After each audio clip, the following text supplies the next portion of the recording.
living hearts poisoned and blackened with hate.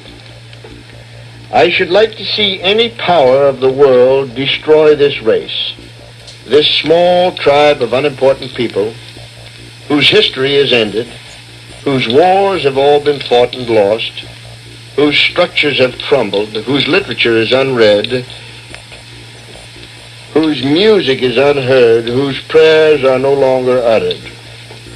Go ahead, destroy this race. Let us say that it is again 1915, there is war in the world. Destroy Armenia. See if you can do it.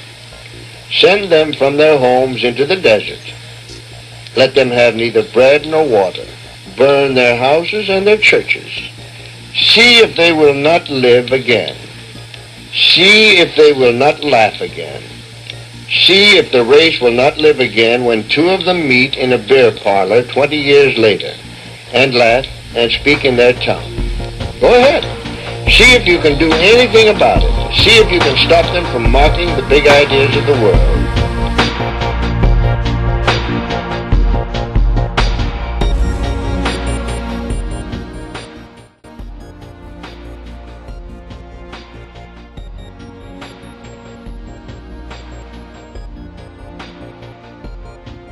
This picture was taken in Marash, Turkey around 1914. Only 3 members of this family survived death as a result of the Young Turk movement, which resulted in the mass genocide starting in 1915. The lady sitting in the front on the left, Zarui Missisyan. The man sitting in the front on the right is Zarui's father, Hagop Missisyan. Those who survived were Zarui Missisyan, lady sitting front row left, Armenui Missisyan, young girl standing in the front row, and Haruchu Missisyan, tall gentleman in the back row. Zarui and Armenui came to the United States when they landed in Providence and proceeded to live in Watertown.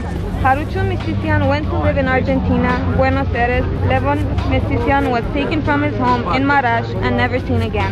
Helen was shot and killed in the backyard of the family home in Marash. Fellow Canadians of Armenian background, fellow Armenians, I say that with pride because my mother's family was born in Astana. And as they made their way through Izmir or Smyrna, September the 9th of the 12th in 1922, and they were butchered, the international community stood idle. We cannot let that happen today. G20 is around the corner. And if we do not accomplish it then, we will continue in November when they meet in Korea, and we will continue after that, and after that, and after that. We, the people, have the power.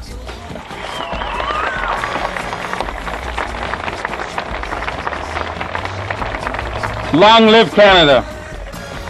Long live Armenia. Long live the survivors of the genocide. Somebody says we want justice. The only justice that I want is to see the Prime Minister of Turkey kneel in Yerevan on the hill and say, we did it, we're asked for your forgiveness.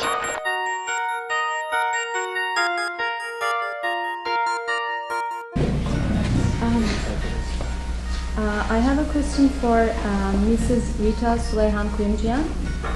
Thank you for your presentation. Well, I want to add another aspect to your presentation. Well, it was time of war and people died on both sides. Many Turks have died in the hands of Armenian rebels. This is the other side of the story, and many Turkish families suffered. It's for both sides, it's very tragic, of course. And I'm wondering your idea about something. Well, there is a book currently being used around the world as a legal main document to support Armenian genocide allegations. So what's the first thing you do when you look at what is supposed to be a scholarly work? What do you do first? First, you check his footnotes, or you check his citations, basically. So let's do that really quickly here. And this book is called Blue Book. Possibly you heard about it. And according to a famous historian, Professor Justin McCarthy, Dr. Justin McCarthy, he is a professor of history at the University of Louisville, Kentucky, USA. this book is the product of British intelligence designated to promote and perpetrate lies during World War I in order to promote misinformation on Ottoman Empire.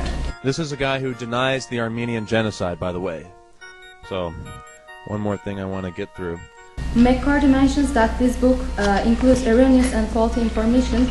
And what do you think about reliability of the source? Oh, I'm just flipping through here. Just flipping through the text. Oh, nope. There are no footnotes anywhere. What do you do now? Okay, well, if that didn't work, let's start from the back. Let's see, okay, first we got, okay, index. Yeah, that's pretty normal. Okay.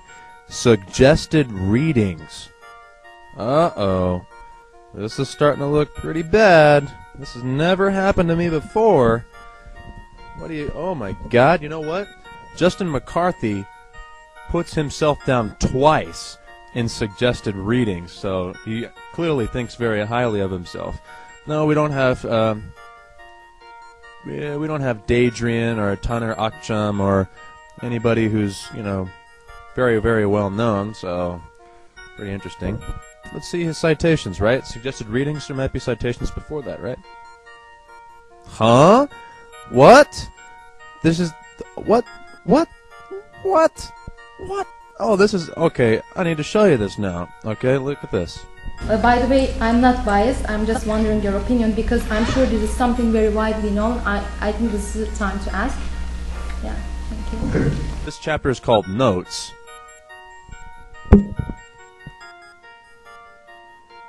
Uh-oh. 4 chapters? 4 chapters on 1 page. What? Second page. Oh my. What? That's his entire book. Right there. 11 chapters. That's all the citations he has. And it looks very official. Yeah, great. And this first note in chapter 1 is, the name Anatolia, or Asia Minor, is used here to describe the region that is today Asiatic Turkey. What? This is not a historical work. This is not scholarly. Maybe Turks suffered as well because they are going through different times. But I think your allegations to say that Armenians also killed Turks as much as Turks killed Armenians, I think it's not substantiated. And I would like you to read my books, which just came today, and then maybe you'll understand better the history and what happened in 1915 to 1918 in that part of the world. You sons of bitches. A couple of Armenians talking in the world. Go ahead. Try to destroy them.